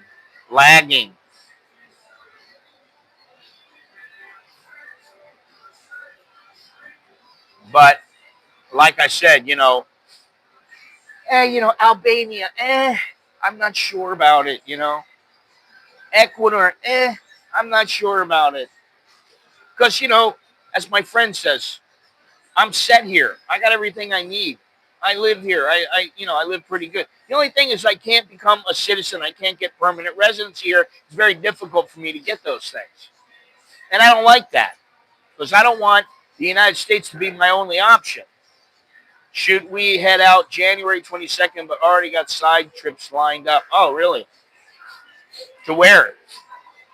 I'm thinking about Albania and then the United States and Ecuador again, but I'm not sure. We're not sure. It'll take a while for us to figure everything out.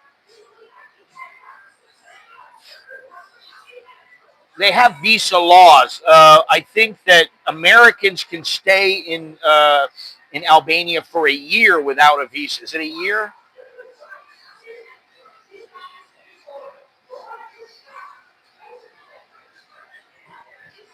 1 year, yeah.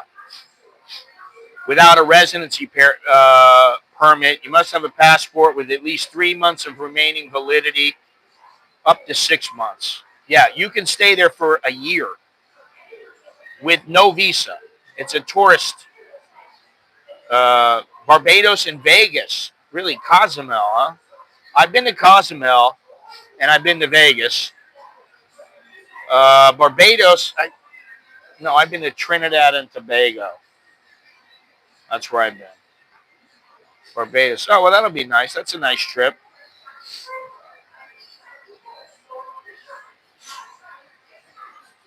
Actually, I thought that my wife could go to Albania with no visa, but I think she has to get an e-visa. It's $25, and it allows her 90 days in the country. But then, if you're in Albania, you basically, let me see here.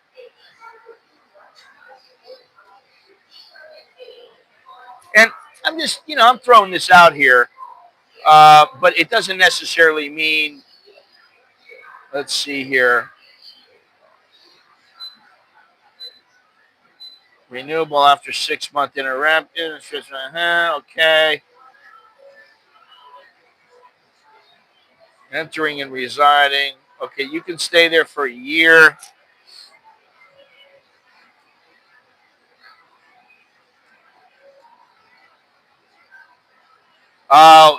Carlos, I think it's a underrated, vastly underrated destination. Temporary residence usually issued for 3 months, 6 months, or 1 year. The 1 year permit can't be renewed more than 5 times. Wow. The right to that's a temporary. The right to permanent residency can be obtained after 5 years from the date of obtaining a residency permit. In turn, a residence permit is issued for a period of 3 months to 2 years. The border can be crossed under a visa-free regime and with a long-term visa type D. Yeah, that's the visa that I want to get, is the long-term type D. However, I can get temporary residence in Ecuador, but I got to live there for 21 out of the next 24 months, which is a problem, at least right now. Now it's the best of that part of the world. It's supposed to be very cheap, very affordable, very nice, safe. No safety issues.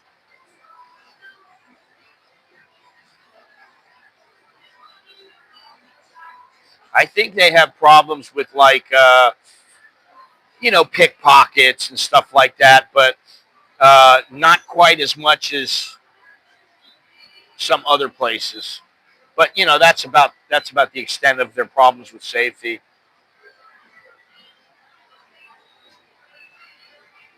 And the thing is, it's not really all that developed. I don't care about the women. Honestly, I don't care about the women. I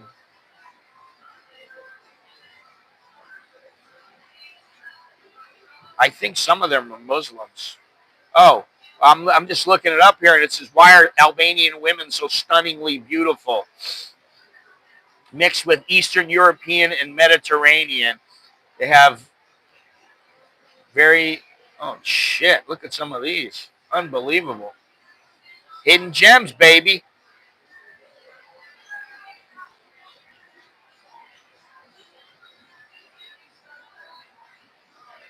Albanian beauty standards include fair skin, neutral skin, smaller, medium lips, big lips. I don't like big lips. Natural, big eyes, dramatic lashes, blush cheeks, chiseled face, thin arched brows, thick straight brows, long straight hair. Wow. Jesus Christ. 166. So they're about 5'6".